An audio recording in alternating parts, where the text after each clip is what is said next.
So let's talk about where to not get clients from. So if you're a coach, consultant, service provider, expert, you own an agency, you need clients. And you probably already know this. If you're not getting them right now, you obviously know the pain of what that looks like. You know, to be struggling and to be stressed out and to be uncertain, and when you put your head on the pillow to not be sure where the next person is going to come from.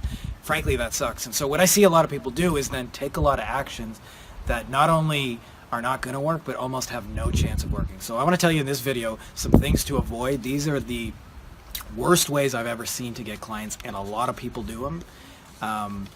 So let's not do that. So the first one that is blogging. And blogging is one of those things that it's kind of like a tree falls in the forest.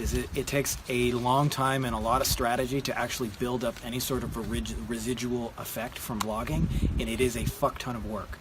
So what that means for most people is you're going to quit long before the 2, 3, 4 years it was required to make it to gain any sort of traction.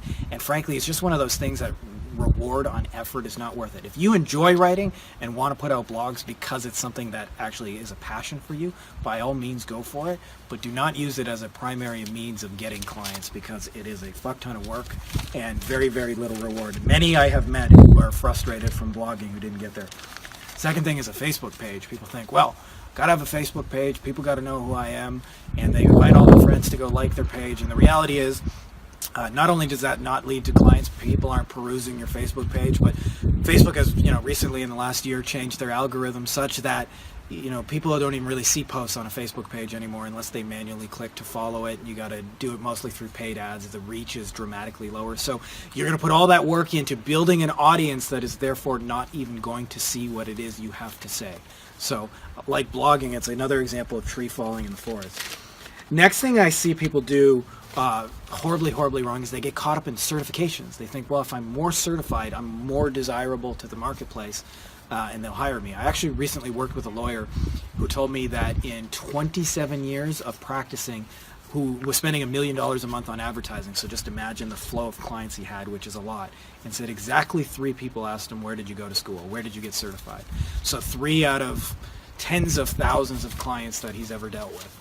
It's a very, very small number. So if you want to get certified because you legally need to, or it's just something you would really enjoy having and it gives you a sense of accomplishment, by all means do it, but do not use it as a tool to think it will then lead to more clients, because it will not, and they will not ask, and they don't really care, right? When I go to the gym, if I want somebody to give me big guns like these, I don't say, hold on a second, can you show me 10 certifications? No, I just look at his big ass arms, and it's, proof that he probably knows what he's doing, right? Next thing I see people doing wrong, let's start with the chicken scratch here, is building a website first and getting really, really obsessed. Not that there's anything wrong with having a website, but in the very beginning stages, I sometimes see people get trapped in the obsessing about their website and their logos. And again, for a website, nobody's going to see. So they'll spend sometimes weeks making change after change, little change.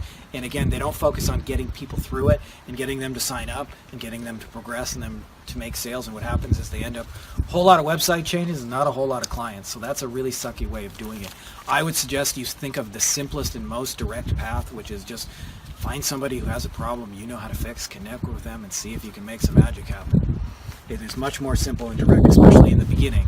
Another thing I see is people get caught up in SEO. If I can get #1 in Google, and I actually experienced this. I had an SEO agency. I've had many #1 Google rankings. It does get you business if you get there, but there's a couple of problems with it and why I suggest you don't do it. First is that it takes a fucking really long time to work. So you'll be at it for months and months and months of work before you'll see the residual effect. But the second much bigger reason is that you'll never be able to control 100% Google's ranking algorithm. And I've seen many people, if you do this long enough, had friends who lost $1 million a month businesses online because one day they had a really high Google ranking, the next day Google came out with an animal algorithm, knocked them down, and that was the end of their business because they hadn't thought of how to actually get people and recruit them without SEO. So yes, SEO works, but it is building your business on a foundation of sand, and it is a shit ton of work. So I would suggest you avoid it. And then the last is I see people begging for referrals. And that really sucks. Asking your friends, you got anybody, family, can you send me somebody? There are much, much more intelligent ways to make referrals work and to do it in a way where you're adding value to people's lives and they want to refer you and they see you as the best option and they're presenting you as a helpful resource. And those don't involve begging people, saying, please send me people, I need to make rent. So if you're one of those people who's stuck in one of those scenarios, Don't do any of these things, because they will not lead to clients, and even when they do, they don't lead to sustainable clients, such as in the case of SEO. You may be able to keep your ranking for 4 years, but do you really want a business that's going to last for just 4 years, or do you want to build one that can stand the test of time? So those are the 5 things you should not do. And I just flicked off a bug. Frankie Finn, may the force be with you.